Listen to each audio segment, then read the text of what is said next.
சிந்தனை போக்கை ரசூலுல்லாஹ் மாத்துறாங்க. மனிதர்களை இவ்வாறு மதிப்பீடு செய்வதை, பொருளாதாரத்தை வைத்து மதிப்பீடு செய்வது, பேர் புகழ் இருப்பதை வைத்து மதிப்பீடு செய்வது, புகழ் வெளிச்சம் இருப்பதை வைத்து மதிப்பீடு செய்வது, இந்த அந்தஸ்தை வைத்து மதிப்பீடு செய்யக்கூடிய போக்கை ரசூலுல்லாஹ் அடிக்கிறாங்க. ஒரு வெளி தோற்றத்தை வச்சு, புகழை வச்சு, நிறத்தை வச்சு, அவர் பெரிய ஆளு இவர் பெரிய ஆளுன்னு சொல்லக்கூடிய அந்த போக்கு இருக்குல்ல, இதை நபிகள் நாயகம் கண்டிக்கிறாங்க. இப்படி எல்லாம் பேசாதீங்க. அப்ப இந்த பாகுபாடான பார்வையை நபிகள் நாயகம் ஸல்லல்லாஹு அலைஹி வஸல்லம் அவங்க ஒலிக்கிறாங்க. கலர்ல ஒண்ணும் இல்ல, செல்வத்துல ஒண்ணும் இல்ல, அந்தஸ்துல ஒண்ணும் இல்ல, பேரு புகழ் இதுல எல்லாம் ஒண்ணும் கிடையாது, எல்லாம் சமம். எல்லாம் சமம்ங்கிறது நிறுவிட்டா அனைவருக்கும் ஒரே சட்டத்தை சொல்லிடலாம்ல. எல்லாத்துக்கும் ஒரே சட்டம் தான். அது என்ன கலரை வச்சு டிஃபரெண்டா? இப்ப நம்மள கூட இந்த பாகுபாடான பேச்சுலாம் அடிக்கடி வரும். பால் விற்பனை செய்பவர் நம்ம என்னன்னு சொல்லுவோம்? பால் காரன். பேப்பர் போடுறவர் என்னன்னு சொல்லுவோம்? பேப்பர் காரன். வீடு கட்டுறவர் இன்ஜினியர், டாக்டர், அவருக்கு பெரிய மரியாதை வந்து அவர் தொழிலை வச்சுதான் நம்ம சொல்றோம் குப்பை அல்றவன் அப்படிங்குவோம். அப்ப அவர்களை மரியாதை இல்லாமல் சொல்லக்கூடிய ஒரு சொல்லையும், அதுவே ஒரு தொழில் இன்ஜினியர் கொத்தனார் மட்டும் இருன்னு வரும், சொல்லுலதான் இருன்னு வரும், கொத்தனாரு அதுலதான் இருன்னு இருக்குமே தவிர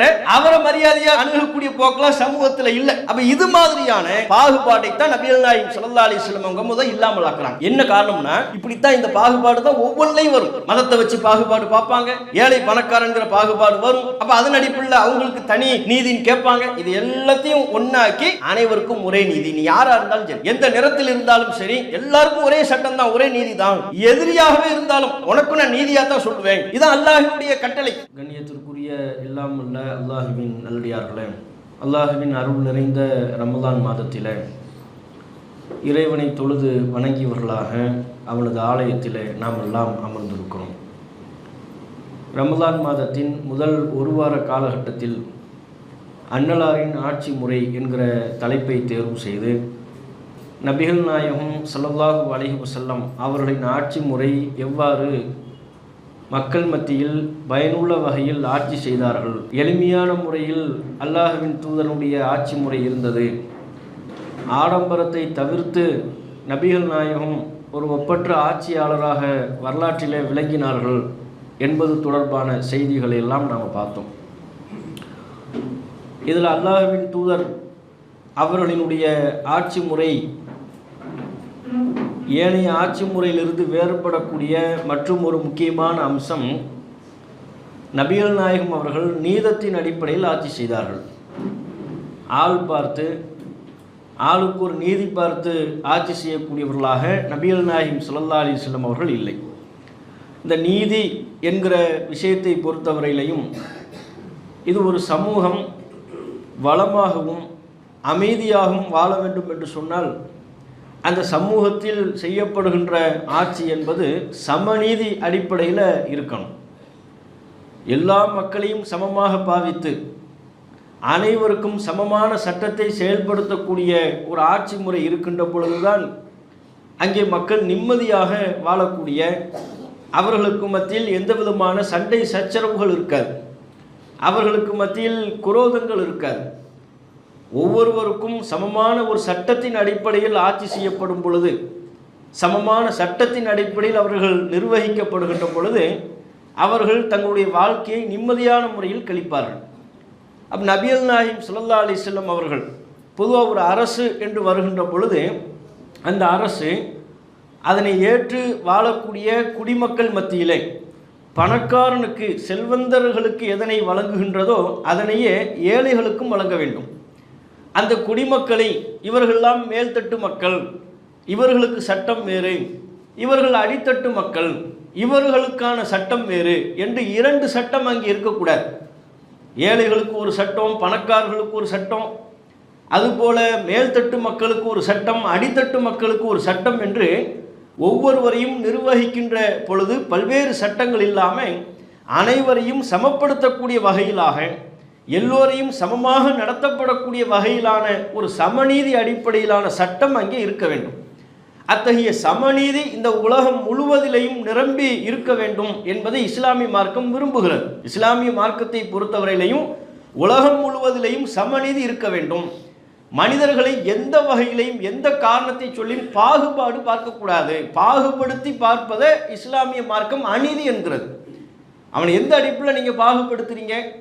இன்றைக்கு இந்த நீதி என்கிற கண்ணோட்டத்தை இஸ்லாமிய மார்க்கம் ஆட்சியாளர்கள் அவர்கள் மட்டத்தில் மாத்திரம் பொருத்தவில்லை, சாமானிய மக்கள் கண்ணோட்டத்திலையும் பொருத்துகிறது. இது ஒரு கண்ணோட்டமாக இஸ்லாமிய மார்க்கம் பார்க்கிறது. எப்படி அல்லாஹ் ரப்புல் ஆலமீன் திருக்குர்ஆனில் சொல்கிறான், 57வது அத்தியாயம் 25வது வசனம், லக்கத் அர்சல்னா ருசுலனா பில் பையினாத்தி, நாம் நம்முடைய தூதர்களை தெளிவான சான்றுகளை கொடுத்து அனுப்பினோம். வ அன்சல்னா மஅஹுமுல் கிதாப வல் மீசான, அந்த தூதர்களோடு வேதத்தையும் மீசானையும் நாம் இறக்கினோம். வேதத்தையும் இறக்கினோம், மீசானையும் இறக்கினோம். எதற்காக? லியகூமன் நாசு பில் கிஸ்தி, மக்கள் நீதியை நிலைநாட்ட வேண்டும் என்பதற்காக. ஆட்சியாளர்கள் நல்லா சொல்லலை, எல்லா மக்களும் நீதியின்படி செயல்பட வேண்டும், எல்லா மக்களும் நீதியை நிலைநாட்ட வேண்டும். அதற்காகத்தான் தூதர்களுக்கு தெளிவான சான்றுகளை கொடுத்து அனுப்பினோம். அந்த தூதர்களுக்கு வேதத்தையும் கொடுத்தோம், மீசானையும் நாம் கொடுத்தோம். மீசான் என்றால் என்ன? தராசு அப்படின்னு நாம் சொல்லுவோம். மீசானை நாம் அறிந்து வைத்திருப்பது எது? மறுமை நாள் அல்லாஹ் மீசான் என்கிற தராசை நிறுவுவான். நம்முடைய நன்மை தீமை எல்லாமும் அங்கே எடை போட்டு பார்க்கப்படும். நல்லவர்களுக்கு அதற்கு தக்க கூலி வழங்கப்படும், தீயவர்கள் அதற்கு தக்க சன்மானம் வழங்கப்படும்.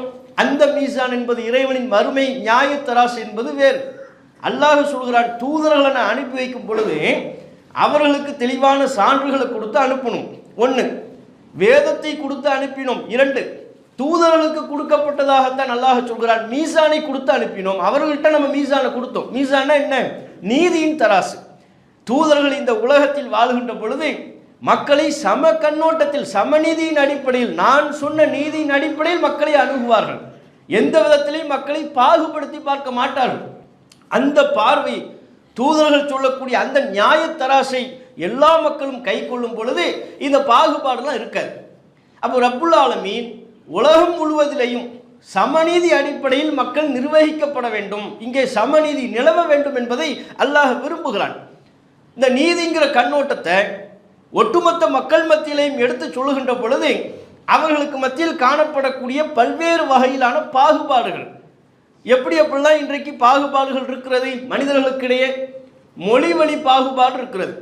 எந்த நாட்டவர்களை நீங்கள் எடுத்துக்கொண்டாலும் தாங்கள் பேசக்கூடிய தாய்மொழியை சிறந்த மொழி, ஏனைய மொழியெல்லாம் தாழ்ந்த மொழி என்று சொல்லக்கூடிய போங்கு உலகத்தில் எல்லா நாடுகளிலுமே இருக்கிறது. ஆங்கில மொழியை பேசக்கூடியவர்களை கேட்டால் எங்கள் மொழி சிறந்தது என்பார்கள். எங்கள் மொழி சிறந்தது என்று சொல்வதோடு நிறுத்திக் கொள்வதில்லை. பிற மொழி பேசுபவர்கள் அவர்களெல்லாம் தாழ்ந்தவர்கள் அப்படின்னு சொல்லுவாங்க. தமிழ் மொழி பேசுபவர்கள் எடுத்துக்கொண்டால் எங்கள் மொழி தான் சிறந்தது. அரபு மொழி பேசக்கூடிய மக்கள் மத்தியிலையும் எங்கள் மொழி சிறந்தது. மொழி அடிப்படையில் பாகுபாடு காட்டக்கூடிய ஒரு எண்ண ஓட்டம் மக்கள் மத்தியில் இருக்கு. அன்றும் இருந்தது, இன்றைக்கும் இருக்கிறது. அப்போ இந்த மொழி அடிப்படையிலான பாகுபாடு இன்னைக்கு இருக்கு. இந்த மொழி பேசினால் சிறப்பு, அப்போ இந்த மொழி பேசாவிட்டால் இந்தியாவில் கூட சமஸ்கிருதத்தை உயர்ந்த மொழி என்று சொல்வார்கள். சமஸ்கிருதம் அல்லாத ஏனைய மொழி பேசக்கூடியவர்களை அதெல்லாம் நீச பாஷை, தாழ்ந்த பாஷை, அப்படி கொச்சைப்படுத்தக்கூடிய ஒரு நிலைமை இருப்பதை நம்ம பார்க்கணும். அப்போ இந்த மொழி அடிப்படையிலான மொழி வழி பாகுபாடு இருக்கிறது. நிறப்பாகுபாடு, ஏன்னா ஒரு மொழியை உயர்ந்ததுன்னு சொல்லும் பொழுதே தன்னியல்பாக பிற மொழி பேசக்கூடியவர்களை தாழ்ந்தவர்களாக நம்ம மொழியை பேசவில்ல, நாம் பேசக்கூடிய ஆங்கிலத்தை இவன் பேசவில்லை, ஆகவே இவன் தாழ்ந்தவன், எனக்கு சமமானவன் அல்ல. ஏன்? நம்ம மொழி உயர்ந்தது. நான் பேசக்கூடிய தமிழ் மொழியை இவன் பேசவில்லை, நான் பேசக்கூடிய ஆங்கிலத்தை இவன் பேசவில்லை, நான் பேசக்கூடிய என்னுடைய ஜெர்மன் மொழியை இவன் பேசவில்லை, ஆகவே இவர்களெல்லாம் தாழ்ந்தவர்கள், எனக்கு சமமானவர்கள் அல்ல. அப்ப என்னுடைய மொழியை பேசுபவர்களுக்கு ஒரு நீதி, என் மொழி அல்லாத வேற்று மொழியை பேசக்கூடியவர்களுக்கு இன்னொரு நீதி. இந்த மொழி அடிப்படையில் பாகுபாடு காட்டப்படும் பொழுது தன்னியல்பா ஏற்றத்தாழ்வு வரும். அதே போலத்தான் நிறவழி பாகுபாடு, நிறத்தின் அடிப்படையில் பாகுபாடு பார்க்கக்கூடிய ஒரு சூழல் இன்றைக்கும் உலகளாவிய அளவில் இருக்கிறதா இல்லையா? கலர்ல எல்லா கலருமே ஒன்று தான், ஆனால் எல்லா கலரும் ஒன்று மனிதர்கள் பார்ப்பதில்லை. வெள்ளை கலர் சிறப்பு, கருப்பு கலர் தாழ்ந்தது, வெள்ளை கலர் தான் உயர்ந்தது, கருப்பு கலர் தாழ்ந்தது என்கிற இந்த கண்ணோட்டம் உலகளாவிய அளவில் இருக்கிறதா இல்லையா? குறிப்பிட்ட அந்த பகுதியில் உள்ளவர்களை தாண்டி பல்வேறு மட்டத்தில் வெள்ளை கலரில் இருந்தால் அது எல்லாமே சிறப்பு தான் அப்படின்னு நினைப்பாங்க. கருப்பு கலராக இருந்தால் அது ரொம்ப தாழ்ந்தது. நீங்கள் அந்த சிந்தனை ஓட்டத்தில் பலரும் இருப்பதை நீங்கள் பார்க்க இயலும். அதனால தான் கருப்பர்கள் அதிகமாக வசிக்கக்கூடிய பகுதிகளில் நாங்கள் உயிர் வாழ்வது தான் விஷயம், எங்கள் உயிர் வாழ்வதே பெரிய பிரச்சனையாக இருக்கிறது, எங்களுக்கான உரிமைகள் மறுக்கப்படுகிறது, எங்களை சமமாக நடத்தலை என்றெல்லாம் பல்வேறு போராட்டங்களை முன்னெடுத்த நீண்ட நெடிய வரலாறு இருக்கிறது. ஏன் அவங்க அவ்வளோ பெரிய அநீதிக்கு உள்ளாக்கப்பட்டாங்க? அவங்க செஞ்ச மிஸ்டேக் என்ன? கருப்பர்கள் வரலாற்று ரீதியாக பல வகையில் ஒடுக்கப்பட்டதற்கும் அவர்களுடைய உரிமைகள் பறிக்கப்பட்டதற்கும் என்ன காரணம்? நிறத்தை தாண்டி வேறு ஒன்றுமே கிடையாது. அவங்க எல்லாம் கருப்பு, நம்ம தோல்ல இல்லை, நம்ம ஸ்கின்ல அவங்க இல்லை, நம்மெல்லாம் செக்கச்செவேன்னு இருக்கிறோம், அவங்க கண்ணங்கரேன்னு இருக்கிறாங்க. ஆகையினாலேயே ஒடுக்கப்பட்டார்கள். அப்போ இந்த நிறவழி பாகுபாடு மக்கள் மத்தியில் இருக்கிறது. நம்ம நாடுகள்லையும் கூட ஆடை அடிப்படையில் பாகுபாடு பார்ப்பாங்க. ஆடை அடிப்படை, என்ன ஆடை உடுத்தி இருக்கிறோமோ அதற்கு தக்க மரியாதை. ஒரு ஹோட்டலுக்கு போகிறோம், கோட்டு சூட்லாம் போட்டு நல்ல இங்க் பண்ணிக்கிட்டு டைலாம் மாட்டிக்கிட்டு போனோம்னா நாம் எப்படி பார்க்கப்படுவோம்? அதில் ஒரு பார்வை வரும், ஒரு பெரிய ஆளு அப்படின்னு நினைப்பாங்க. அதுவே வேட்டி சட்டை போட்டு போனோம்னா அந்த கோட்டு சூட்டு போட்டவருக்கு என்ன மரியாதை இருக்கின்றதோ, என்ன வரவேற்பு அவருக்கு வழங்கப்படுகிறதோ, அதை வேட்டி சட்டை உடுத்தியவருக்கு அந்த வரவேற்பு வழங்கப்படுறது கிடையாது. அப்போ ஆடையின் அடிப்படையில் பாகுபாடு பார்க்கக்கூடிய நிலை இருக்கிறது. எந்த ஊரில் வசிக்கிறார், எந்த ஏரியாவில் இருக்கிறார், அடுக்குமாடி குடியிருப்பா, அதுக்கு ஒரு மரியாதை. இவர் அந்த ஏரியாவில் தங்கியிருக்கிறாருப்பா, இவர் இந்த பில்டிங்கில் தங்கியிருக்கிறாரு, அங்கெல்லாம் நம்மலாம் போக முடியுமா, பெரிய ஆளு என்று அடுக்குமாடி குடியிருப்பில் தங்கினால் அதற்கு ஒரு மரியாதை. குடிசை பகுதியில் தங்கியிருக்கிறாருன்னா என்ன நினைப்பாங்க? இவர் குடிசையில் இருக்கிறாரு, அந்த ஏரியா இந்த ஏரியா என்று அவர் வசிக்கக்கூடிய வசிப்பிடத்தை வைத்து ஏற்றத்தாழ்வு பார்க்கக்கூடிய, பாகுபாடு காட்டக்கூடிய நிலைமை இருக்கிறது. இந்த மாதிரி எந்த வகையில் பாகுபாடு பார்ப்பதையும் இஸ்லாமிய மார்க்கம் அநீதி என்றது. அதை நம்ம கவனிக்கணும். மனிதர்களின் கண்ணோட்டத்தில் மொழியை வைத்து, நிறத்தை வைத்து, இருப்பிடத்தை வைத்து, வாழ்விடத்தை வைத்து, அவர் உடுத்திருக்கிற உடையை வைத்து, இப்படி பல வகையில் பாகுபாடு பார்க்குறாங்கல்ல, எந்த வகை பாகுபாடும் கிடையாது என்று நபிகள் நாயகம் ஸல்லல்லாஹு அலைஹி வஸல்லம் அவர்கள் ஒரு ஆட்சியாளராக மக்கள் மத்தியில் அறிவிப்பு செய்தார். தோற்றத்தை வச்சுலாம் நீங்கள் இடப்படக்கூடாது. தோற்றத்தை வைத்து, அவருடைய நிறத்தை வைத்து, அவர் பேசுகிற மொழியை வைத்து அவர் தாழ்ந்தவர், நாங்கள்லாம் உயர்ந்தவர்கள், என்ன நாங்கள் இந்த ஆடை போட்டிருக்கிறோம்ல, நாங்கள் இந்த மொழி பேசுகிறோம் அல்லவா, நாங்கள் இங்கே தங்கியிருக்கிறோம் அல்லவா, மேல்தட்டில் உயர்ந்த இடத்தில் நாங்கள் தங்கியிருக்கிறோம் அல்லவா, அதனால் நாங்கள் மேல்தட்டு மக்கள், அவர்கள் குடிசையில் இருக்கிறாங்க, அவங்க அடித்தட்டு மக்கள், அவங்களாம் ஒதுக்கப்பட்டவர்கள், அவர்களெல்லாம் தாழ்த்தப்பட்டவர்கள். இந்த பேச்சு பேசக்கூடாது. அனைவரும் சமம் என்பதை நபிகள் நாயகம் ஸல்லல்லாஹு அலைஹி வஸல்லம் அவர்கள் எல்லா வகையான பாகுபாடுகளையும் கலைந்து நபிகள் நாயகம் சொன்னாங்க. முஸ்லிம்ல 275வது இலக்கத்தில் பதிவு செய்யப்பட்டிருக்கு. நபிகள் நாயகம் சொல்றாங்க, லா யதுகுலுல் ஜன்னத மன் கான ஃபீ கல்பிஹி மிஸ்காலு தர்ரத்தின் மின் கிப்ர். எவருடைய உள்ளத்தில் அணுவளவு பெருமை இருக்குமோ அவர் சொர்க்கம் செல்ல மாட்டார். இதை சஹாபாக்களுக்கு ரசூலுல்லாஹ் சொன்னாங்க. சொன்ன பொழுது ஒரு நபித்தோழர் கேட்கிறார், கால ரஜுலுன் இன்னர் ரஜுல யுஹிப்பு ஐயகூன தௌபுஹு ஹஸனன் வ நஅலுஹு ஹஸனத்தன். ஒரு நபித்தோழர் கேட்கிறார், அல்லாஹ்வின் தூதரே, ஒரு மனிதர் தன்னுடைய ஆடை நன்றாக இருக்க வேண்டும் என்று விரும்புகிறார், தன்னுடைய செருப்பு அழகாக இருக்க வேண்டும் என்று விரும்புகிறார், இது பெருமையில் வருமா அப்படின்னு கேட்குறாங்க. ரசூலுல்லாஹ் சொன்ன மெசேஜ் என்ன? யாருடைய உள்ளத்தில் அணுவளவு பெருமை இருக்குமோ அவர் சொர்க்கத்தில் நுழைய மாட்டார். பெருமை வந்துருச்சுன்னா நான் தான் பெருசு, நான் தான் பெரியவன், இந்த எண்ணம், இந்த அகம்பாவம் கொள்ளக்கூடிய, அகந்தை கொள்ளக்கூடிய இந்த எண்ணம் வந்துவிட்டால் அவன் சொர்க்கம் போக முடியாதுன்ட்டாங்க. சஹாபாக்களுக்கு இந்த செய்தியை கேட்டவொன்னு என்ன சந்தேகம்? ட்ரெஸ்ஸு நம்ம அழகழகாக பார்த்து போட்டால் தப்பா? அது பெருமையில் வருமா? செருப்பு நல்லா இருக்கணும், அழகாக இருக்கணும்னு நாம் தேர்வு செய்து அணிந்தால் அது பெருமையில் வருமா? டவுட் வருது. அது ரசூலுல்லாஹ்ட்ட கேட்குறாங்க. நபிகள் நாயகம் சொன்னாங்க, அதெல்லாம் பெருமையில் வராது. ட்ரெஸ்ஸு நல்லா இருக்குன்னு நினச்சி போகிறீங்களா, போட்டுக்குங்க, தப்பு இல்லை. செருப்பு நல்லா அழகாக சூஸ் பண்ணி போடுறீங்களா, அது தப்பு இல்லை. இன்னல்லாஹ ஜமீலுன் யுஹிப்புல் ஜமால். அல்லாஹ் அழகானவன், அழகையை விரும்புகிறான், அதுல எல்லாம் தப்பில்லை. ரசூலுல்லாஹ் தான் சொன்னதுக்கு விளக்கம் கொடுத்தாங்க. அதுதான் கவனிக்கத்தக்கது. நபிகள் நாயகம் சொன்னார்கள், நான் சொன்ன பெருமை என்ன தெரியுமா? அல் கிபுரு பத்தருல் ஹக் வ கம்துன் நாஸ். பெருமை என்பது சத்தியத்தை மறுப்பது, மக்களை மட்டமாக நினைப்பது, அதுதான் பெருமை. அந்த பெருமை உன்னுடைய உள்ளத்தில் இருக்கும் என்றால் சொர்க்கத்தில் போக முடியாது. ரசூலுல்லாஹ் தான் சொன்ன கருத்திற்குரிய விளக்கத்தை அளிக்கிறார்கள். ஆடை அழகா இருக்கணும்னு நினைக்கிறது பெருமை இல்லை. போட்டிருக்கிற ஆடையை வச்சு மற்றவனை மட்டமாக நினைத்து விட்டால் அது பெருமை. செருப்பு அழகாக இருக்க வேண்டும் என்று நினைப்பது பெருமை இல்லை. நீ அணிந்திருக்கிற செருப்பை வைத்துக்கொண்டு பிற மக்களை மட்டமாக நினைத்தால் அது பெருமை. அப்ப பெருமைக்கு ரசூலுல்லாஹ் விளக்கம் கொடுத்தாங்க. அல் கிப்ரு பத்தருல் ஹக். சத்தியத்தை மறுப்பது. ஒரு உண்மையை சொல்லும் பொழுது, ஒரு நீதத்தை முன்வைக்கின்ற பொழுது அந்த நீதத்தை நீ மறுத்தால், அந்த நீதியை நீ மறுத்தால் அது பெருமை. பிற மக்களை மட்டமாக கருதி, இவன் என்ன பாச பேசிக்கிட்டு இருக்கிறான், இவன் என்ன ட்ரெஸ் போட்டிருக்கிறான், இவன் என்ன தோற்றம், ஆளை பங்கரை தோற்றத்தில் இருக்கிறான், என்று நீ பிற மக்களை மட்டமாக நினைத்தால் அது பெருமை. அந்த பெருமை இருந்தால் சொர்க்கத்துக்கு உனக்கு இடம் இல்லை என்று நபிகள் நாயகம் ஸல்லல்லாஹு அலைஹி வஸல்லம் அவர்கள் சொல்லி மனிதர்களின் உள்ளங்களில் குடிகொண்டிருக்கக்கூடிய பாகுபாட்டை களைகிறாங்க. ஒரு மைண்ட் செட்டை கிரியேட் பண்றாங்க, உருவாக்குறாங்க. எந்த வகையிலும் நீ பாகுபாடு, எல்லாருமே சமம்னு நினை. இவன் உயர்ந்தவன் இவன் தாழ்ந்தவன் அப்படி நினைக்கும் போதெல்லாம் அநீதி வருது. அவன் தன்னை உயர்ந்தவனா நினைக்கும் போது எனக்கு இவங்களோட நான் உட்கார மாட்டேன் அப்படின்னு நினைக்கிறான். இவர்களுக்குரிய சட்டம் எனக்கு பொருந்தாதுன்னு நினைக்கிறான். எனக்கு தனி சட்டம் வேண்டும் என்று நினைக்கிறான். என்னை நீ தனி விதமாக எனக்கு மரியாதை செய்ய வேண்டும். ஆட்சியாளர்கள் தங்களை வேறு விதமாக நடத்த வேண்டும் என்று விரும்புவதற்கு என்ன காரணம்? நம்ம வேற, மக்கள் வேற. தங்களை ஏதேனும் ஒரு விதத்தில் உயர்ந்தவர்களாக, செல்வந்தர்கள் தங்களுக்கு செல்வம் இருப்பதை வைத்துக் கொண்டு உயர்ந்தவர்களாக கருதுகிறார்கள். தோற்றத்தில் வெள்ளையாக இருப்பவர்கள், வெள்ளையர்கள் தாங்கள் அழகிய நிறத்தை கொண்டிருக்கிறோம் என்பதை வைத்துக் கொண்டு தங்களை உயர்ந்தவர்களாக கருதுகிறார்கள் கருப்பர்களை விட. ஆகவே தங்களுக்கு தனிச்சட்டம் வேண்டும் என்கிறார்கள். நாங்களும் கருப்பர்களும் சமம் அல்ல, நாங்களும் ஏழைகளும் சமம் அல்ல, நாங்களும் குடிசையில் உள்ளவர்களும் சமம் அல்ல, நாங்களும் குறிப்பிட்ட இந்த மொழியில் பேசுபவர்களும் சமம் அல்ல. சமமான சட்டத்தை எப்படி முன்னிறுத்துவது? எல்லாருமே சமம் நினைங்க. நீ எந்த வகையிலையும் யாரையும் விட உயர்ந்தவன் தாழ்ந்தவன் இந்த கான்செப்ட்லாம் இல்லை. ரசூல்லா பாருங்க, புகாரில 6447 எந்த அளவுக்கு ரசூல்லா சஹாபாக்களை தயார்படுத்துறாங்க பாருங்க. சும்மா வந்த உடனே எல்லாம் சட்டம்லாம் போட்டு அது அப்படிலாம் பண்ணல. மக்களினுடைய மைண்ட் செட்டை முதல் கிரியேட் பண்றாங்க. சஹாபாக்களோட பேசிக்கிட்டு இருக்கும்போது ஒரு மனிதர் கிராஸ் பண்ணி போறாரு. சஹாபாக்கள்கிட்ட ரசூல்லா கேட்குறாங்க, மா ரஅயுக ஃபீ ஹாதா, இந்த போறாரு இவரை பற்றி உங்கள் பார்வை என்ன? இவரை பற்றி என்ன நினைக்கிறீங்க? சஹாபாக்கள்கிட்ட கேட்குறாங்க. சஹாபாக்கள் சொல்கிறாங்க, ரஜுலுமின் அஷ்ராஃபின் நாஸ், இவர் மக்களே நல்ல உயர்ந்தால் பெரிய ஆள். ஹாதா வல்லாஹி ஹரியுன் இன் ஹதப யுன்கஹ வ இன் ஷஃபஅ யுஷஃபஅ. இவர் எப்படிப்பட்ட ஆள் தெரியுமா? இவர் மக்களில் ரொம்ப சிறந்த ஆள். இவர் பெண்ணு கேட்டால் கண்ணை மூடிட்டு பொண்ணு கொடுக்கலாம். என்ன கல்யாணம் பண்ணி வைக்கிறதுக்கு பொண்ணு கேட்குறாருன்னு வைங்க, தனக்கு கண்ணை மூடிட்டு பொண்ணு கொடுக்கலாம். அந்த அளவுக்கு உள்ள ஆள், அதற்கு தகுதியான ஆள். இவர் யார் விஷயத்திலையும் பரிந்துரை செய்தால் அவருடைய பரிந்துரை ஏற்கப்படுவதற்கு தகுதியானவர்.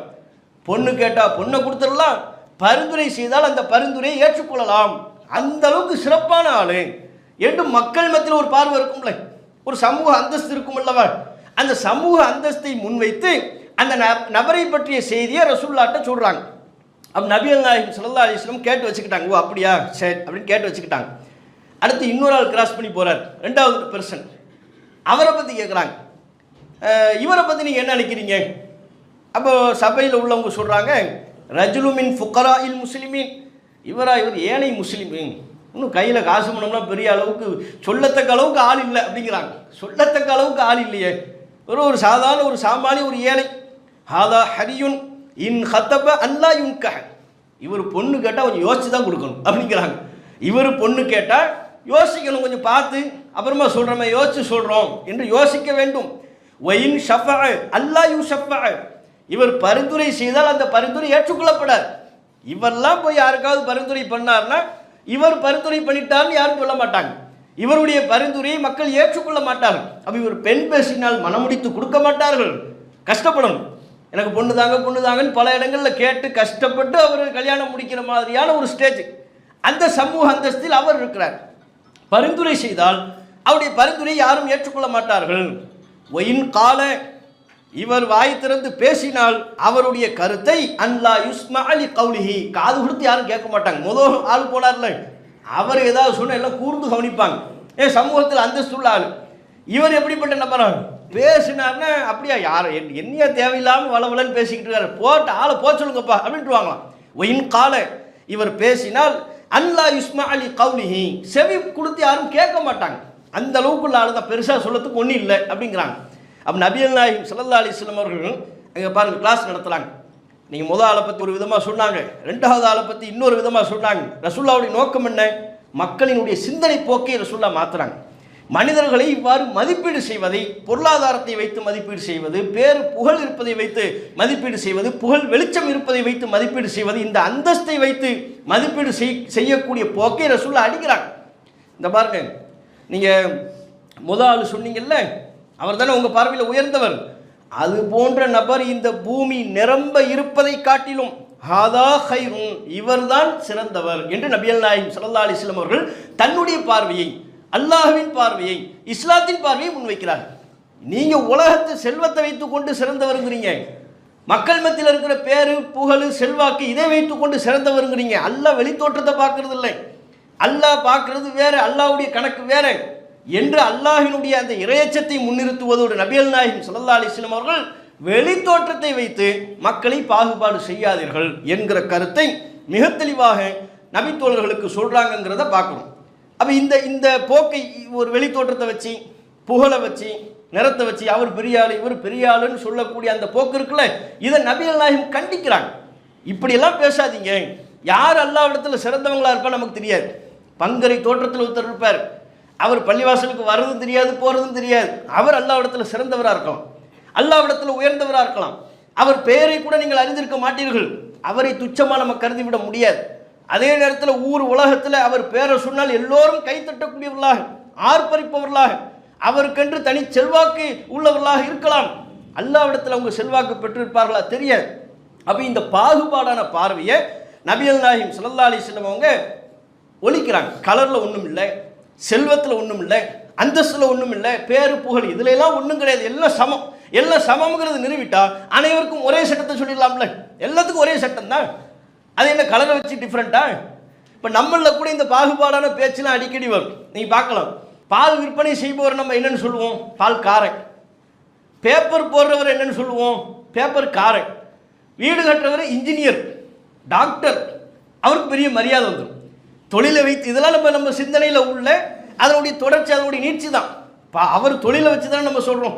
சாக்லேட் க்ளீன் பண்ணுறவன் அப்படின்றோம், குப்பை அள்ளுறவன் அப்படிங்குவோம்.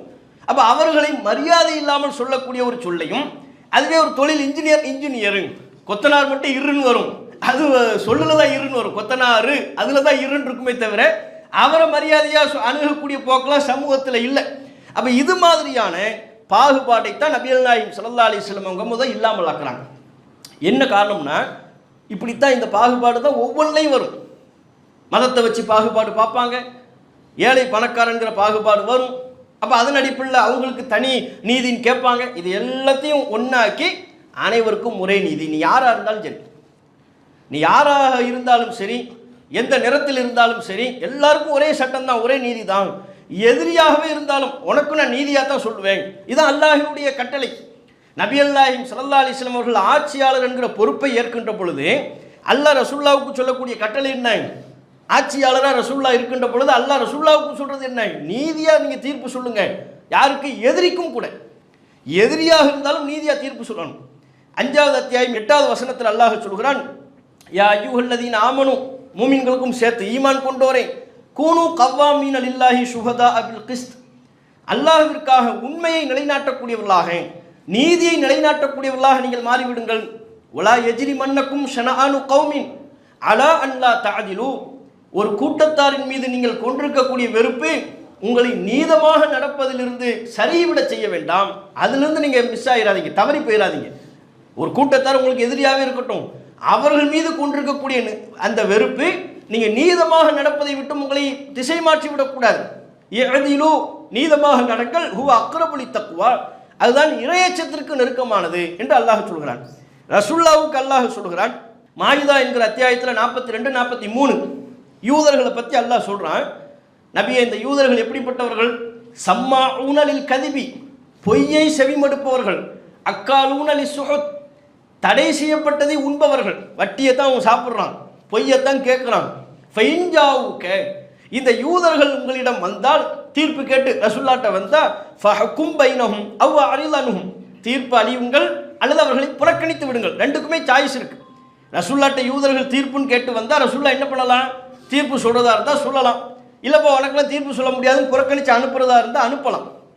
ஃபலை யதுர்ருக ஷைஆ, அவர்களை புறக்கணித்து அனுப்பினாலும் உங்களுக்கு அவர்கள் எந்த தீங்கையும் ஏற்படுத்த முடியாது. ஒயின் ஹக்கம்த, தீர்ப்பு சொல்வதாக இருந்தால், அந்த யூதர்கள் ரசூலுல்லாஹ்வை நீதிபதியாக ஏற்றுக்கொண்டு தங்கள் விவாகரத்துக்கு தீர்ப்பு கேட்க வந்தால், நீங்களும் தீர்ப்பு சொல்வதாக இருந்தால், ஃபஹக்கும் பைனஹும் பில் கிஸ்தி, நீதியின் அடிப்படையில் அவர்களுக்கு மத்தியில் நீங்கள் தீர்ப்பு சொல்லுங்கள். எப்படி அல்லாஹ் ரசூலுல்லாஹ் சொல்றா பாருங்க. யூதர்கள் உங்ககிட்ட வந்தால் ஒன்று திருப்பி அனுப்பிடுங்க, நான் சொல்ல மாட்டேன்ப்பா. ஏன் திருப்பி அனுப்ப சொல்கிறான் அல்லாஹ்? புறக்கணிக்கிறதுக்கு ஏன் அல்லாஹ் ரசூலுல்லாஹ்வுக்கு தேர்வு கொடுக்குறான்னா, ரசூலுல்லாஹ் சொல்கிறத அவன் ஏற்றுக்க மாட்டான். திடீர்னு வருவான், திடீர்னு பார்த்தா மாற்றி பேசுவான். அப்போ ரசூலுல்லாஹ்வை நீதிபதியாக ஏற்றுக்கொண்டு வருவதை அபூர்வம். மீறி வந்தால் நீங்கள் அவனை திருப்பியும் அனுப்பலாம். அல்ல அதுக்கு அடுத்த வசனத்தில் சொல்கிறான், கைஃபையு ஹக்கிமூனக்க, அவர்கள் உங்களை எப்படி நீதிபதியாக ஏற்றுக்கொள்வார்கள், வஇந்தஹுமு தௌராத்து ஃபீஹா ஹுக்முல்லாஹி, அவர்களிடம் தௌராத் இருக்கிறது, அதில் அல்லாஹ்வினுடைய சட்டம் இருக்கிறது. சும்மயத்த வல்லவுன மின் பாதி தாலிக், அந்த தௌராத்தில் அல்லாஹ் சொன்ன சட்டத்தையே புறக்கணித்து விட்டார்கள். உமா உலாயிக்க பில் முஃமினீன், அவர்கள் மூமின்களாக இல்லை. அப்படி இருக்கும்போது உங்ககிட்ட எப்படி தீர்ப்பு கேட்டு வருவான்? அல்லாவே அந்த கருத்தை சொல்றான். சரி, மீறி வந்துட்டான், வந்தா நீங்க தீர்ப்பு சொல்றதா இருந்தா ஃபஹ்கும் பைனஹும் பில் கிஸ்தி, நீதியின் அடிப்படையில் தீர்ப்பு. யூதங்கிறதுனால இஷ்டத்துக்கு சொல்லிடக்கூடாது. அவன் நம்முடைய எதிரி என்கிற காரணத்தினால வாய்க்கு வந்ததை தீர்ப்பாக வழங்கிவிட முடியாது.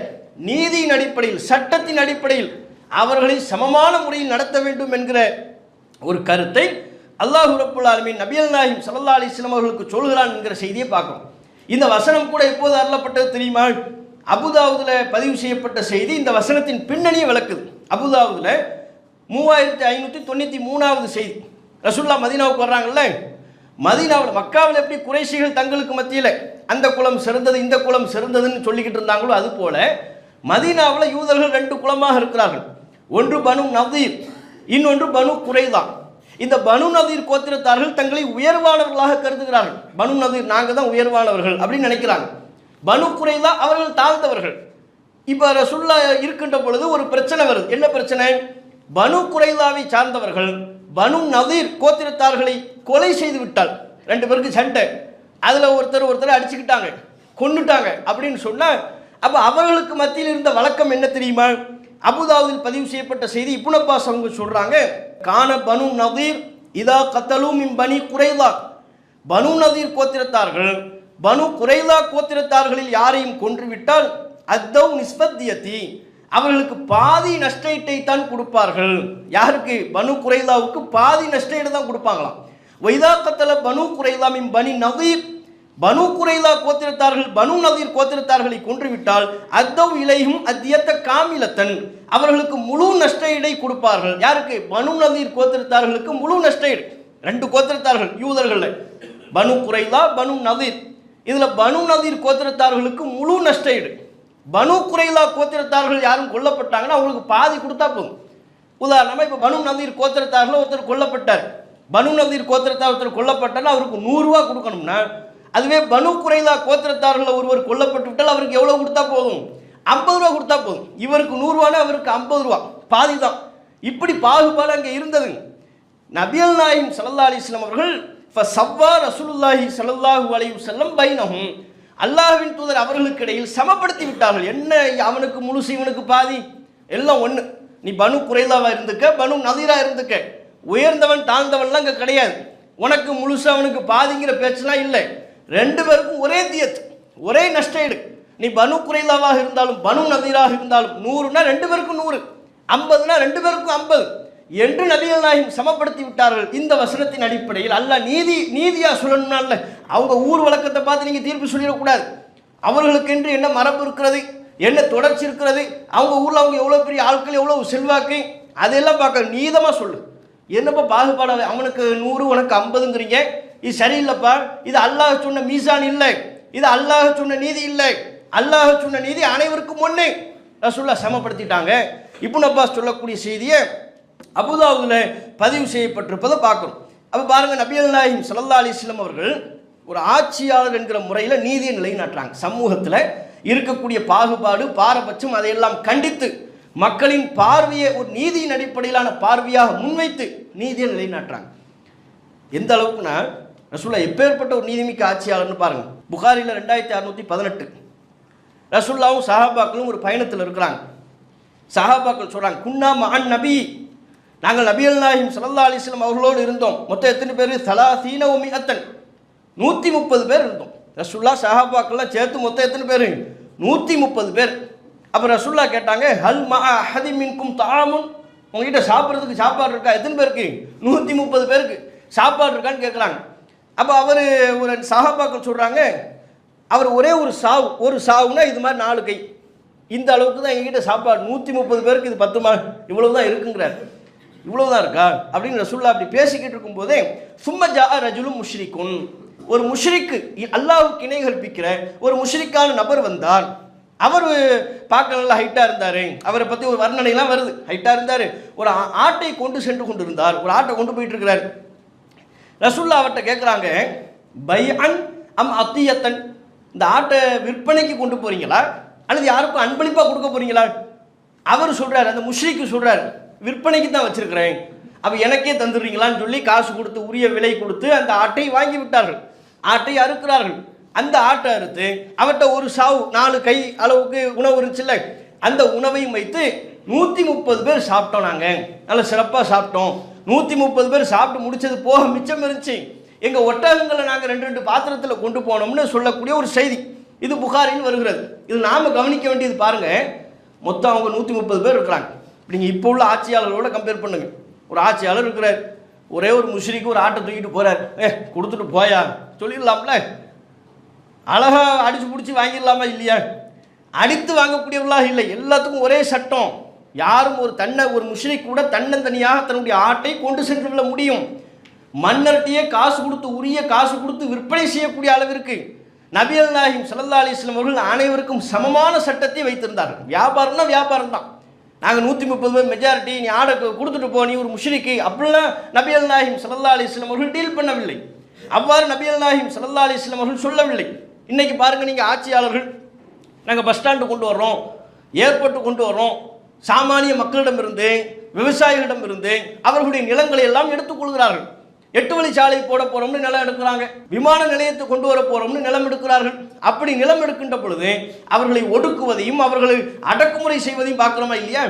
காவல்துறை ஏவி விட்டு அடிக்கிறார்கள், தாக்குதல் தொடுக்கிறார்கள், துன்புறுத்தப்படுறாங்க. அவன் இடத்த அவன்கிட்ட அரசு வாங்குறதா இருந்தால் உரிய முறையில் அவனுக்கு புரிய வச்சுல வாங்கணும். அந்த திட்டத்தினுடைய நன்மையை பற்றி சொல்லணும், அதில் உள்ள தேவையை பற்றி அவர்களுக்கு புரிய வைக்கணும். என்ன அரசாக இருந்தாலும் சரி, எவ்வளோதான் உங்களுக்கு செல்வங்கள் இருந்தாலும் சரி, ஒரு சாமானியனுக்கு சொந்தமான பொருளை வாங்குவதாக இருந்தால் அதற்கென்று ஒரு முறை இருக்கிறது. அதான் ஆட்சியாளர், அதான் நீதி. ரசூலுல்லாஹ் என்ன கேட்குறாங்க, ஆட்டை கொண்டு போகும்போது நீ வித்து தான் ஆகணும்னு கேட்கல.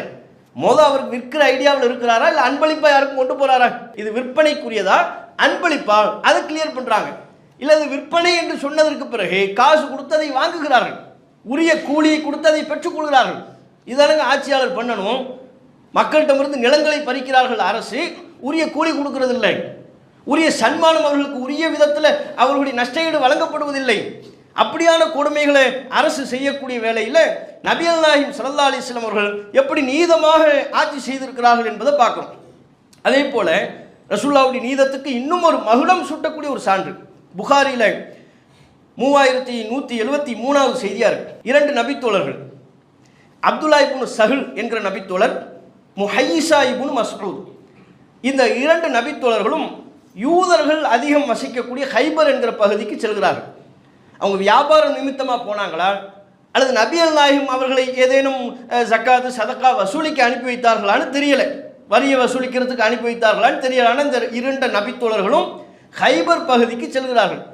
அப்போ ஹைபர் ரசூலுல்லாஹ்வுடைய சுலுகுல ஒப்பந்தத்தில் இருக்குது.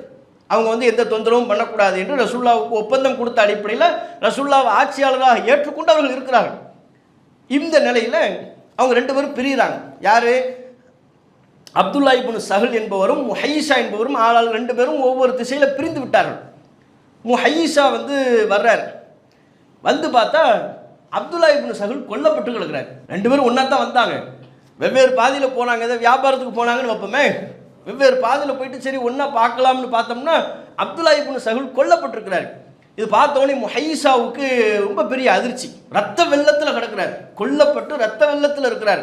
எடுத்து அடக்கம் பண்ணிட்டு இந்த பிரச்சனையை ரசூலுல்லாஹ்ட்ட கொண்டே போய், எவனோ ஒரு யூதன் தான் இவரை கொண்டுட்டான், விடக்கூடாது அவனை, ரசூலுல்லாஹ்ட்ட இந்த பிரச்சனையை கொண்டு போகணும்னு தன்னுடைய நண்பரையும் அந்த கொல்லப்பட்ட நபித்தோழரின் சகோதர குடும்பத்தாரையும் அழைத்து கொண்டு நபிகள் நாயகம் ஸல்லல்லாஹு அலைஹி வஸல்லம் அவங்களிடத்துல வர்றாங்க. ரசூலுல்லாஹ்ட்ட யாரெல்லாம் வர்றா? அப்துல்லா இப்னு சஹல் இருக்கிறார்ல, அவர் தான் கொல்லப்பட்டவர். அவருடைய சகோதரர் அப்துர் ரஹ்மான் இப்னு சஹல் அவர் வர்றார். முஹையிஸா அவர் வர்றார், அவர் கூட போனார்ல முஹையிஸா இப்னு மஸ்ஊத் அவர் வருகிறார். முஹையிஸாவினுடைய சகோதரர் அவர் வர்றார். இப்படி ஒரு 3 பேர் ரசூலுல்லாஹ்ட்ட பேச வர்றாங்க. கொல்லப்பட்டவரின் சகோதரர், அந்த கொல்லப்பட்டவரோடு போன நபித்தோழர், அவருடைய சகோதரர், மொத்தம் 3 பேர் ரசூலுல்லாஹ்ட்ட பேசுகிறாங்க. பேச வரும்போது கொல்லப்பட்டவருடைய சகோதரர் ஃபஸ்ட்டு பேசுகிறார். அப்துர் ரஹ்மான் இப்னு சஹல் அவர் பேசுகிறார். அவர் ஒரு யங்ஸ்டர், இளைஞர், அவர் பேச வர்றாரு, பொறிச்சு தள்ளுற மாதிரி பேச வரும்போது ரசூல்லா சொல்கிறாங்க, கப்பீர் கப்பீர், நீங்கள் அமைதியாக இருங்க, கொஞ்சம் பெரிய ஆளை பேச சொல்லுங்களேன், வயதில் மூத்தவர்களை பேச சொல்லுங்க அப்படின்னு அந்த 2 நபித்தோழர்களையும் பேச சொல்கிறாங்க ரசூல்லா. அப்போ அவர் அமைதியாகிறார். ரசூல்லா சொன்னவனே அமைதியாகிறாரு. முஹையிஸாவும் அவருடைய சகோதரரும் ரசூல்லாவிடத்தில் நடந்ததை சொல்கிறாங்க. இந்த மாதிரி நாங்கள் போனோம், திடீர்னு பார்த்தா ரத்த வெள்ளத்தில் கிடக்கிறாரு, எல்லாம் இது பக்கா யூதம் பண்ண வேலை, ஹைபரில் நம்ம கிட்ட இருந்துக்கிட்டு உங்களை ஆட்சியாளராக ஏற்றுக்கொண்டு நம்ம ஒப்பந்தத்தில் இருந்து கொண்டு முஸ்லீமை கொள்வதா விடக்கூடாது அப்படிங்கிறாங்க. ரசூல்லா யூதர்களை கூப்பிட்டு விசாரிக்கிறாங்க, நாங்கள் கொள்ளவே இல்லைன்ட்டான். நாங்கள் இல்லை, எங்களை யாரும் கொண்ட மாதிரிலாம் தெரியல அப்படின்ட்டான். அப்போ உடனே நபிகள் நாயகம் இவர்கள்ட்ட கேட்குறாங்க, யார்கிட்ட? இந்த உடன் போனாங்கல்ல முஹையிஸா, அவர்கிட்ட கேட்குறாங்க, யூதன் தான் கொன்னான் என்பதற்கு நீங்கள் அல்லாவை சாட்சியாக்கி சாட்சி சொல்கிறீங்களா, அல்லா மேலே சத்தியம் பண்ணி சாட்சி சொல்கிறீங்களா அப்படின்னு கேட்குறாங்க.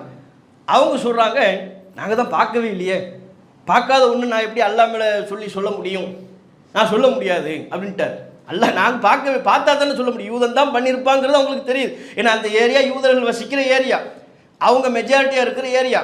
வேறு யாரும் இவரை கொள்வதற்கு, அப்துல்லா இப்னு சஹலை கொள்வதற்கு வேறு யாரும் கொள்வதற்கு வாய்ப்பு இல்லை, அவங்க தான் பண்ணியிருக்கணும். ஆனால் பார்க்கல, பார்க்காத ஒன்று நாங்கள் எப்படி சாட்சியாக சொல்லுவோம், நாங்கள் பார்க்கல, அல்லா மேலே சாட்சியாக்கி சொல்ல இயலாது அப்படின்ட்டாங்க.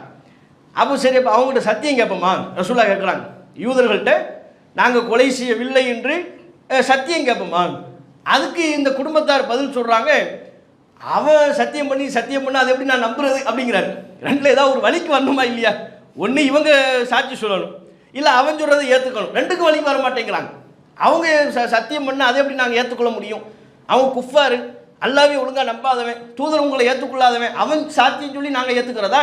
அவன் சத்தியம் பண்ணால் நாங்கள் ஏற்றுக்க மாட்டோம் அப்படின்ன உடனே நபிகள் நாயகம் ஸல்லல்லாஹு அலைஹி வஸல்லம் அவங்க பாருங்கள், வாய்ப்பு கிடச்சிச்சின்னா ரசூல்லாவை நீங்கள் இன்றைக்கு இருக்கக்கூடிய பழி வாங்கக்கூடிய ஆட்சியாளர்களைப் போல் ரசூல்லா ஒரு ஆட்சியாளராக இருந்திருப்பார்களே, ஆனால் என்ன பண்ணியிருக்கலாம்? இந்த நேரத்தில் ஹைபரையே உண்டிலன்னு பண்ணியிருக்கலாம். என்னையா எங்கள் முஸ்லீமில் ஒருத்தர் வந்திருக்கிற உங்கள் ஏரியாவுக்குள்ளே வர்றாரு, ரத்த வெள்ளத்தில் கிடக்கிறாரு, நீந்தாண்டா கொலையாளி, அடித்து துவம்சம் பண்ணியிருக்கலாமா இல்லையா? எல்லா வகையிலையும் நபிகள் நாயகம் ஸல்லல்லாஹு அலைஹி வஸல்லம் அவர்கள் யூதர்களுக்கு மாறு செய்வதை வழக்கமாக வச்சுருந்தாங்க. பல வகையில் யூதர்கள் மீது வெறுப்பு கொண்டவர்களாகத்தான் நபிகள் நாயகம் ஸல்லல்லாஹு அலைஹி வஸல்லம் அவர்களுடைய நிலை இருந்தது. அப்படித்தானே? ஆஷுரா நோன்புல எல்லாம் நாம் ஒரு நாள் எக்ஸ்ட்ராவாக நோன்பு வைக்கிறதுக்கு என்ன காரணம்? 10 தானே சம்பவம் நடந்தது. முஹர்ரம் மாதத்தினுடைய 10ஆம் நாள் தான் சம்பவம் நடந்த நாள். நாம் ஒரு நாள் 9, 10 2 நாள் சேர்த்து வைக்கிறதுக்கு யார் காரணம்? இவனும் 10ஆம் நாள் வைக்கிறான், யூதர்கள் 10ஆம் நாள் வைக்கிறான், நம்ம டிஃப்ரெண்ட் பண்ணணும். அப்போ ஒரு நாள் முன்னால் ஒரு நாளை சேர்த்துக்கோம்னு ரசூல்லா வழிகாட்டுறாங்க. அப்போ யூதர்களுக்கு மாறு செய்வதை பல விஷயங்களில் ரசூல்லா வலியுறுத்தி இருந்தார்கள், மக்களுக்கும் அதனை போதித்தார்கள். இந்த யூதர்கள் நம்ப தகுந்தவர்கள், வேதத்தில் கை வைக்கிறான், உள்ளதை மறுக்கிறான், தூதரை நம்ப வேண்டும் என்று அவர்கள் வேதத்தில் இருக்கிறது, அதை மறுக்கிறார்கள். சத்தியத்தை மக்களுக்கு மத்தியில் மறுத்து பேசிக் கொண்டிருக்கிறார்கள். மக்களை வழிகெடுக்கிறதுக்கு அன்றைக்கு யூதர்கள் மிகப்பெரிய காரணமாக இருந்தாங்க. மதீனாவில் நபிகள் நாயகம் ஸல்லல்லாஹு அலைஹி வஸல்லம் அவர்களுக்கும் முஸ்லிம்களுக்கும் பல்வேறு தொல்லைகளை கொடுத்து கொண்டிருந்தார்கள். அதனால யூதர்களுக்கு அல்லாஹ்வினுடைய உத்தரவின் பேரில் யூதர்களுக்கு மாறு செய்கிறதே ரசூலுல்லாஹ் ஒரு அஜெண்டாவாக சொல்லிக்கிட்டு இருந்தாங்க. அவனுக்கு ஒப்ப நீங்கள் நடக்காதீங்க. எந்த அளவுக்கு சொன்னாங்க? சஹாபாக்கள் ரசூலுல்லாஹ் சொன்னார்கள், தத்தபிஉன்ன சுனன மன்கான கப்லக்கும் பாஅம் பிபாஇன் வ திராஅம் பிதிராஇன் வ ஷிப்ரம் பிஷிப்ரின். நீங்கள் உங்களுக்கு முன்பு வாழ்ந்த சமுதாயத்தை பின்பற்றுகிறீர்கள், முளத்துக்கு முளம், ஜானுக்கு ஜான், அடிக்கு அடி அவர்களை பின்பற்றுகிறீர்கள். அவர்கள் ஏதேனும் ஒரு பொந்திற்குள், உடும்பு பொந்திற்குள் நுழைந்து விட்டால் லதகல்துமூஹு, நீங்களும் அறியாமல் அந்த உடும்பு பொந்திற்குள் நுழைந்து விடுகிறீர்கள் என்று நபிகள் நாயகம் சொன்னாங்க. அப்போ உடனே சஹாபாக்கள் கேட்டாங்க, அல்லாஹ்வின் தூதர் யாரை சொல்கிறீங்க? நீங்கள் முன்பு வாழ்ந்த சமுதாயத்தை பின்பற்றுறீங்க, ஜானுக்கு ஜானு, முளத்துக்கு முளம், அடிக்கு அடி, அவன் ஒரு பொந்துக்குள்ளே போயிட்டா நாங்களும் பொந்துக்குள்ளே போகிறதா சொல்கிறீங்களா? யாரு? அல் யஹூத வன் நஸாரா, யூதர்களையும் கிறிஸ்தவர்களையும் தான் குறிப்பிடுகிறீர்களா? யூதர்களையும் நசாராக்களையுமா? ரசூலுல்லாஹ் சொன்னாங்க, ஃபமன் இதன், அவர்கள் அல்லாமல் வேறு யார்? அவங்கள தப்பா சொல்கிறேன், அவங்களத்தானே நீங்கள் முளத்துக்கு மூலம் பின்பற்றுகிறீர்கள், ஜானுக்கு ஜான் அவர்களைத்தானே பின்பற்றுறீங்க. அவன் ஒரு பொந்துக்குள்ளே போனால் நீ யோசிக்கணுமா இல்லையா? எதுக்கு அவன் அந்த பொந்துக்குள்ளே போனால்? நமக்கு அந்த பொந்துக்குள் போக வேண்டிய தேவை இருக்கா இல்லையா? இன்னைக்கு கூட அந்த கால சூழ்நிலை இருக்குது பாருங்க. இவன் எல்லாம் பார்க்குறது போல ஆடை கலாச்சாரத்துலேருந்து ஒன்றையும் பார்க்குறது யாரை? யூதர்களை பார்ப்பாங்க, நசாராக்களையும் பார்ப்பார்கள், மேலை நாடுகளில் இருக்கக்கூடிய மக்களை பார்ப்பான். அவன் எதை ஸ்டைலுங்கிறானோ அதான் இவனுக்கு ஸ்டைல். அவன் பேண்டை கிழிச்சுக்கிட்டு அலைஞ்சா இவனும் பேண்டை கிழிச்சிடுவான். கேட்டால் என்ன ஸ்டைலுங்குவான். இதான் பொந்து, யூதர்கள் நுழைந்த பொந்து. அவன் முடிய ஒரு மாதிரியா டைப்பை வெட்டிக்கிட்டு வந்தான்னு வைங்க, இவனும் முடிய ஒரு மாதிரியா சிரைத்து கொண்டு வலித்து கொண்டு வருவான். கேட்டால் என்ன, இதாங்க ஸ்டைல். இப்போ உங்களுக்கு தெரியல பாய், நீங்களாம் வந்து பூமர் அங்கிளாக மாறிட்டீங்க, இப்போ இது வந்து இதுதான் ட்ரெண்டு, இப்போ இதுதான் ஃபேஷனு சொல்கிறாங்களா இல்லையா? அப்போ அந்த பொந்திற்குள் ரசூலுல்லாஹ் சொல்கிறது அப்படியே பொருந்தது பாருங்க. அவன் ஒரு உடும்பு பொந்திற்குள் நுழைந்து விட்டால் கூட அவன் எதுக்கு போனால் அங்கே போக வேண்டிய தேவை இல்லையேன்னு நீங்கள் பார்க்கறது இல்லை, யோசிக்கிறது இல்லை. அவன் நுழைந்து விட்டான் என்பதற்காக வேண்டி நீங்களும் நுழைந்து விடுகிறீர்கள் ரசூலுல்லாஹ் கண்டித்தாக அல்லவா? அது அன்றைக்கு அந்த சாயல் இருந்ததையும் இன்றைக்கு அது முழுமையாக மக்கள் முஸ்லிம்கள்ட்ட அந்த கலாச்சாரம் உருவாகுவதையும் ஒரு சேர ரசூலுல்லாஹ் கண்டிக்கிறாங்க. இதில் நாம் கவனிக்க வேண்டியது, இந்த அளவுக்கு யூதர்களுக்கு மாறு செய்யணும்னு நபிகள் நாயகம் சொல்லி சொல்லி வளர்த்து வந்த பொழுது இப்படி ஒரு சம்பவம் அங்கே நடைபெறுகிறது. ஹைபரில் யூதர்கள் இருக்கிற ஏரியாவில் அழகாக குழப்படி அவன் மேலே போட்டுடலாமே, நீ தண்டா பண்ண, அடித்து துவம்சம் பண்ணலாம், பண்ணலை. ஏன்? ஆதாரம் வேணும். நீதிங்கிறது அதுதான். ஒரு குறிப்பிட்ட சமூகத்தின் மீது வெறுப்பின் அடிப்படையில் முடிவெடுப்பதல்ல. ஒரு ஆட்சியாளர்னு சொன்னால் இருக்கலாம், அவங்களே செஞ்சிருக்கலாம், அவராக இருக்கலாம், இவராக இருக்கலாம். ஆதாரம் இருக்கா? ஆதாரத்தின் அடிப்படையில் தான் ஒன்றை சொல்ல முடியும். ஆதாரத்தின் அடிப்படையில் தான் ஒருவரை தண்டிக்க முடியும். மனசாட்சியின் அடிப்படையில் ஒருவரை தண்டிக்க இயலாது. கூட்டு மனசாட்சி ரசூலுல்லாஹ் முடிவெடுத்திருக்கலாம்ல. முஸ்லிம்களின் கூட்டு மனசாட்சி, அந்த யூதன் தான் இவரை அப்துல்லா இப்னு சஹலை கொலை செய்திருப்பான் என்று தோன்றுகிறது, ஆகவே அவனை தூக்கிலேற்றுங்கள் சொல்லியிருக்கலாம்ல. இன்னைக்குள்ள ஆட்சியாளர்கள் அப்படித்தானே முடிவெடுக்கிறாங்க. காலங்காலமாக நமது நாடுகளில் எடுக்கப்படுகிற பல முடிவுகளின் பின்னணியில் கூட்டு மனசாட்சி உண்டுதானே இருக்கிறது. எங்கே ஆதாரம் இருக்கிறது? எங்கே ஆதாரத்தின் அடிப்படையில் முடிவு செய்கிறாங்க ஆட்சியாளர்கள்? முஸ்லிம்னா இப்படித்தான், இவர்னா இப்படித்தான், அவர்னா அப்படித்தான் என்று மதத்தின் அடிப்படையில் முடிவு செய்யக்கூடிய போக்கைத்தான் இங்கே நமது நாடுகளில் பார்க்கிறோம். அதுதான் நீதி என்று சொல்லி ஏமாற்றி கொண்டிருக்கிறார்கள். நபிகள் நாயகம் ஸல்லல்லாஹு அலைஹி வஸல்லம் அவர்கள் அந்த யூதரை தண்டிக்கவில்லை. தண்டிப்பதற்கு தக்க தருணம் இருந்தும் வாய்ப்பு இருந்தும் ஆதாரம் இல்லை. சட்டம்னா எல்லாத்துக்கும் சட்டம் தான், நீதினா எல்லாருக்கும் ஒரே நீதி. ஆதாரம் இல்லை என்கிற காரணத்தினால யூதரை தண்டிக்கலை. அதே நேரத்தில் பாருங்க, அதே மதீனாவில் மக்சூமி கோத்திரத்தை சார்ந்த ஒரு பெண்மணி, அவங்க பேரும் ஃபாத்திமா என்று இருப்பதாக வரலாற்றில் சொல்கிறாங்க. அந்த பெண்மணி திருடி விட்டார்கள். திருடினதுக்கு ஆதாரம் கிடச்சிருச்சு, ஆதாரம் இருக்குது. இப்போ என்ன, கையை வெட்டணும். முஸ்லீம்களுக்கு அது பாரமாக தெரியுது. எப்படி அது? மக்சூமி கோத்திரம் சாதாரண கோத்திரமா? உயர் கோத்திரம். உயர்ந்த கோத்திரத்தை சார்ந்த அந்த பெண்மணியினுடைய கையை எப்படி நம்ம வெட்டுறது? அப்படி ரசூலுல்லாஹ் கையை வெட்டிட்டா அது அந்த கோத்திரத்திற்கே இழிவல்லவா என்று அந்த கோத்திரத்தார்கள்லாம் அதை தடுக்கிறதுக்கு ரசூலுல்லாஹ்ட்ட பேச வர்றாங்க. உசாமாவை, ரசூலுல்லாஹ்வுக்கு விருப்பமான உசாமா என்கிற சஹாபியை பேச அனுப்பி வைக்கிறாங்க, நீங்கள் போய் பேசுங்கன்னு. ரசூல் அவங்களும் பேச வர்றாங்க. பேச வரும்போது ரசூலுல்லாஹ் கோவப்படுறாங்க. அல்லாஹினுடைய தண்டனை விஷயத்தில், அல்லாஹ் ஏற்படுத்திய நீதியின் விஷயத்தில் நீங்கள் பேச வர்றீங்களா? அல்லாஹ்வுடைய சட்டத்தில் எந்த மாற்றமும் இல்லை. இந்த பெண் என்று அல்ல, லவ் அன்ன ஃபாத்திமத்த பின்த முஹம்மதின், முஹம்மது என்னுடைய மகள் ஃபாத்திமா திருடி இருந்தாலும், அவள் திருடி இருந்தாலும் கூட ல குத்தியாத் யதுஹா, அவளுடைய கை துண்டிக்கப்படும் என்று நபிகள் நாயகம் ஸல்லல்லாஹு அலைஹி வஸல்லம் அவர்கள் சொன்னார்கள். புகாரில் 6786வது செய்தியாக பதிவு செய்யப்பட்டிருக்கு. இப்படி ஒரு நீதியை உலகத்தில் யாராவது நிலைநாட்டியிருப்பார்களா? அங்கே யூதர் செஞ்சிருப்பார்னு எல்லாருக்கும் தோணுது, ஆதாரம் இல்லை, அதனால அவருக்கு தண்டனை இல்லை. இங்கே உயர் குலத்து பெண்மணி செய்ததற்கு ஆதாரம் இருக்கிறது, ஆதாரம் இருக்கா, தண்டிக்கப்படணும். ஆதாரம் இருந்தால், எனது மகள் ஃபாத்திமாவாக இருந்தாலும் சட்டத்தின் முன்னிலையில் அவள் தண்டிக்கப்படுவாள். தண்டனையிலிருந்து அவளுக்கு விலக்கல்ல. அப்போ ஆளை பார்க்கறது இல்லை, ஆதாரத்தை தான் பார்த்து பேசுகிறார்கள். ஆளுக்கு ஒரு நீதி இங்கே கிடையாது. முஸ்லீமுக்கு ஒரு நீதி, யூதருக்கு இன்னொரு நீதி கிடையாது. யூதன் செஞ்சா தப்பு, முஸ்லீம் செஞ்சா தப்பு இல்லை, கிடையாது. அனைவருக்கும் ஒரே நீதி. இந்த அனைவருக்கும் ஒரே நீதி, ஆள் பார்த்து நீதி வழங்கக்கூடிய போக்கு இல்லாமல் அனைவருக்கும் ஒரே நீதி இருக்குமே. ஆனால் இந்தியாவில், ஏன் உலகத்தில், குறிப்பாக தமிழ்நாட்டில் எந்த பிரச்சனையும் இல்லையே. இங்கே ஆள் பார்த்தாலும் நீதி வழங்கப்படுது. நீதிமன்றங்கள் நீதி வழங்குவதாக சொல்லி எதை சொல்லுகிறார்கள்? நீங்கள் பாருங்கள், வழிபாட்டு தலங்களில் ஸ்பீக்கர் கட்டுறது பிரச்சனை. சரி, எந்த வழிபாட்டு தலத்தில் ஸ்பீக்கர் கட்டுறது பிரச்சனை? பள்ளிவாசலாக இருந்தால் பிரச்சனை. அதுவே கோவிலாகவோ தேவாலயங்களாகவோ வேறு வழிபாட்டு தலமாகவோ இருந்து விட்டால் அங்கே ஸ்பீக்கர் கட்டுறது பிரச்சனை இல்லை. அப்போ பள்ளிவாசல் ஸ்பீக்கர் மட்டும் பிரச்சனையாக ஆகுதுன்னா இதை ஆளை வச்சு தானே இங்கே நீங்கள் நீதியை முடிவு பண்ணுறீங்க. இங்கே மதத்தை வைத்து தானே நீதியை முடிவு செய்கிறீர்கள். அதே போல் முஸ்லீம் வந்து தாடி வச்சிருக்கிறார் அப்படின்னா அவரை பற்றி உள்ள ஜட்ஜ்மெண்ட்டு வேறு. இதே தாடியை ஒரு சீக்கியர் வச்சிருப்பார், இதே தாடியை வேறு வேறு பிரிவை சார்ந்தவர்கள் வைத்திருப்பார். ஒரு தாடி அவங்களுடைய ஆன்மீக தோற்றத்தோடு இருந்தாங்கன்னு வைங்க, அவருக்கு வந்து என்ன பார்வைன்னா ஆன்மீகவாதி அப்படின்னு பார்வை. அதுவே ஒரு முஸ்லீம் தாடி வச்சிருக்கிறார், அவர் விருப்பத்தின் பேரில் தொப்பி போட்டிருக்கிறாரு, ஜுப்பா அணிஞ்சிருக்கிறாரு. இவர் ஆன்மீகவாதியாக பார்க்குறாங்களா, அடிப்படைவாதியாக பார்க்குறாங்களா? இவர் அடிப்படைவாதி. அது என்னப்பா, அவரும் தாடி வச்சிருக்கிறாரு, இவரும் தாடி வச்சிருக்கிறாரு. அவர் மதத்தின் அடையாளங்களை வெளிப்படுத்தும் விதமாக ஆடை அணிந்திருக்கிறாரு. இவர் மதத்தின் அடையாளத்தை வெளிப்படுத்தும் விதமாக ஆடை அணிந்திருக்கிறாரு. இதில் முஸ்லீம் மட்டும் எப்படி அடிப்படைவாதியாக மாறுறாரு? என்ன காரணம்? மத பாகுபாட்டை தவிர்த்து வேற என்ன இருக்கு? இப்போ தாடி வச்சா பயங்கரவாதி, தாடி வச்சா அடிப்படைவாதி, இதெல்லாம் யாருக்கு? முஸ்லீமுக்கு. இதுவே தாடி வைத்து கொண்டு பிற நபர்கள் இருப்பார்கள், வேறு மத அடையாளங்களை வெளிப்படுத்தக்கூடிய பிற நபர்கள் இருப்பார்கள். அவர்களுக்கு எந்த முத்திரையும் அல்ல, அவர்களுக்கு எந்த பார்வையும் இல்லை. அவர்கள் அடிப்படைவாதி என்றும் அழைக்கப்பட மாட்டார்கள், பயங்கரவாதி என்றும் அழைக்கப்பட மாட்டார்கள். ஒரே அடையாளம் தானே, தாடிங்கிற ஒரு மேட்ரு தானே, மத அடையாளம் என்கிற ஒரு விஷயம் தானே. முஸ்லீமுக்கு ஒரு விதமாகவும் முஸ்லீம் அல்லாதவர்களுக்கு இன்னொரு விதமாகவும் பார்க்கப்படுகிறது. இது எங்க நீதி? இது எப்படி நீதியாக ஆகும்? அதே மாதிரி பாருங்க, இன்றைக்கு உணவு விஷயத்தை எடுத்துக்கொள்வோம். நான்வெஜ் சாப்பிட மாட்டோம் என்பது அவர்களின் விருப்பம், அப்படித்தானே? நான்வெஜ் சாப்பிடாம பல பேர் இருக்கிறாங்க. கேட்டால் என்ன? அது அவர்களின் விருப்பம். சரி, பன்றி இறைச்சி சாப்பிடுகிறார்கள் முஸ்லீம் அல்லாதவர்களை தான் இப்போ நம்ம சொல்கிறோம். முஸ்லீம் அல்லாதவர்களையே நான்வெஜ் சாப்பிட மாட்டோம் என்று சொல்கிறார்கள் ஒரு சாரார், அது அவர்களின் விருப்பம் என்று பார்க்கப்படுகிறது. பன்றி இறைச்சி நாங்கள் சாப்பிடுவோம் என்கிறார்கள், அது அவர்களின் விருப்பம் என்று பார்க்கப்படுகிறது. அதுவே ஒரு முஸ்லீம் மாட்டு இறைச்சி சாப்பிட்டா அது அவர்களின் விருப்பம் அல்ல. இவன் ஹலால்ங்கிற பேரில் சர்ச்சை பண்ணுறான். ஹலால் சர்ச்சை நம்ம பண்ணால் மட்டும் அது என்னவா மாறுது? சர்ச்சையாக மாறுது.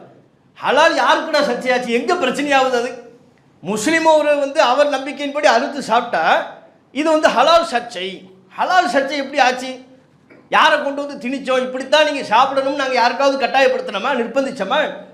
அப்போ இந்த நாட்டில் மாட்டிறைச்சி எந்த நான்வெஜ்ஜையும் சாப்பிட மாட்டேன் என்று ஒரு சாரார் சொல்கிறார்கள், அது அவர்களின் உணவு உரிமை என்று பார்க்கப்படுகிறது. பன்றிறைச்சி சாப்பிடுவேன் என்று சொல்கிறார்கள், அது அவர்களின் உணவு உரிமை என்று பார்க்கப்படுகிறது. மாட்டிறைச்சியை குறிப்பிட்ட விதத்தில் அறுத்து சாப்பிடக்கூடிய முஸ்லிம்களின் வழக்கம் மட்டும் ஏன் சர்ச்சையாக பார்க்கப்படுகிறது? ஏன் பிற சமூகத்துக்குள்ள பிற மக்களுக்குள்ள அந்த உரிமை முஸ்லிம்களுக்கு இல்லையா? முஸ்லிம்கிற ஒரே காரணத்தினால. அப்ப இவர்களின் நீதியான பார்வை எங்கே இருக்கிறது? இவர்களுடைய பார்வையில் நீதி இருக்கா? இவர்களுடைய முறைகளில் நீதி இருக்கிறதா? இவர்கள் இந்த நாட்டை நிர்வகிப்பதில், மக்களை நிர்வகிப்பதில் சரியான அடிப்படையில், நீதியின் அடிப்படையில் சொல்கிறார்களா? பிற சமூகத்தவர்கள் 2-3 குழந்தை பெற்றுக்கிட்டாங்கன்னா அது இயல்பான மக்கள் வளர்ச்சி.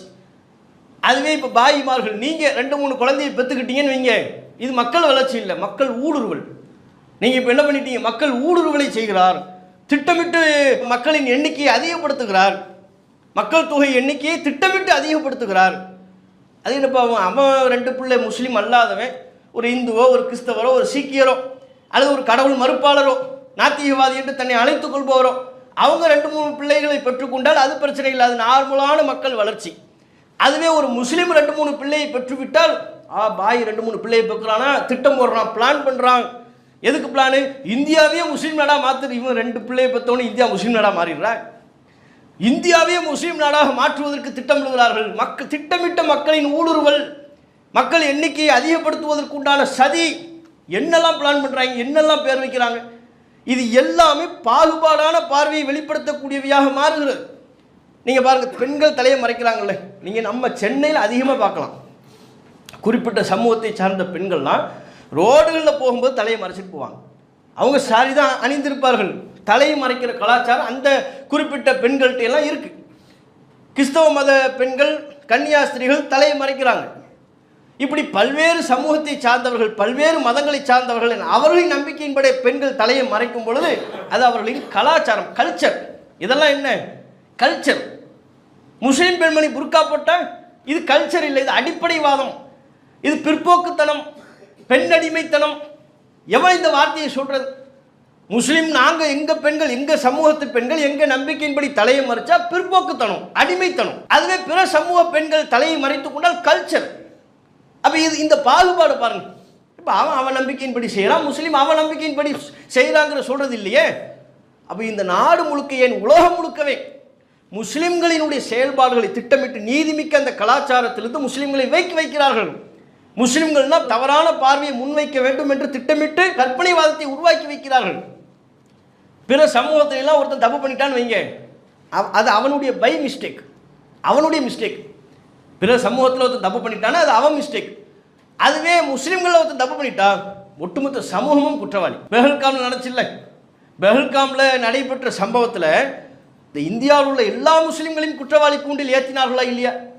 அந்த பயங்கரவாத சம்பவத்தை முஸ்லீம்கள்லாம் ஆதரித்தது போலவும் அதை கண்டிச்சாங்க. பண்ணவன் வந்து யாராக இருந்தாலும் சட்டத்தின்படி அவனை முன்னிறுத்தி தூக்கில் போடணும். இப்போ நாங்கள் அதை தானே சொல்கிறோம், எவன் பண்ண அவனை தூக்கில் போடு, அதான் முஸ்லீம்களின் இந்திய முஸ்லீம்களின் கருத்து. ஆனால் அந்த சம்பவத்தை வைத்துக்கொண்டு சங்க பரிவாரங்களை சேர்ந்தவர்கள் சமூக வலைத்தளங்களில் முஸ்லீம்களே இப்படித்தான், இந்த முஸ்லீம்களே இப்படித்தான் என்பது நமக்கு மட்டும்தான் வருது. அதே பெஹல்காம் சம்பவத்தில் பல இந்து பெண்களை, முஸ்லீம் அல்லாத பெண்களை, ஆண்களை காப்பாற்றியது யாரு? ஆதில் ஹுசைன் என்கிற ஒரு முஸ்லீம். அவர் காஷ்மீரில் போய் இப்போ கேட்டிங்கன்னா, பெஹல்காமில் காஷ்மீரில் கேட்டிங்கன்னா அவர் தான் ஹீரோ. ஏன்? தன் உயிரை பணயம் வைத்து பல்வேறு முஸ்லீம் அல்லாத நபர்களை பயங்கரவாதிகளிடமிருந்து காப்பாற்றினார். ஆதில் ஹுசைனால் காப்பாற்றப்பட்ட பெண்மணி பலரும் எங்களை முஸ்லீம்கள் தான் காப்பாற்றினாங்கன்னு சொல்லுவாங்க. அப்போ இப்போ காப்பாற்றியதில் ஒரு முஸ்லீம் இருப்பார்ல, அதை ஹைலைட் பண்ணுவாங்களா? முஸ்லீம்கள் தான் காப்பாற்றுறாங்க, இந்த முஸ்லீம்களே இப்படித்தான் உயிரை கொடுத்து காப்பாற்றுவார்கள் சொல்லுவாங்களா? ஒரு முஸ்லீம் உசுரை கொடுத்து காப்பாற்றுவாங்க, அதை பொதுமைப்படுத்த மாட்டாங்க. முஸ்லீம்களே இப்படித்தான் சொல்ல மாட்டாங்க. எதை பொதுமைப்படுத்துவாங்க?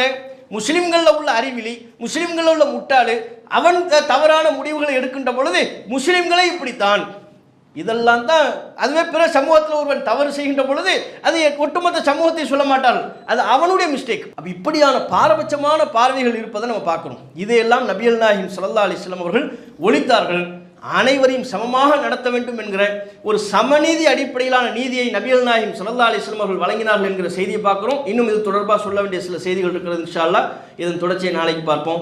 வாஹிரு தாவானா அல்ஹம்துலில்லாஹி ரப்பில் ஆலமீன். அல்லாஹு அக்பர், அல்லாஹு அக்பர்.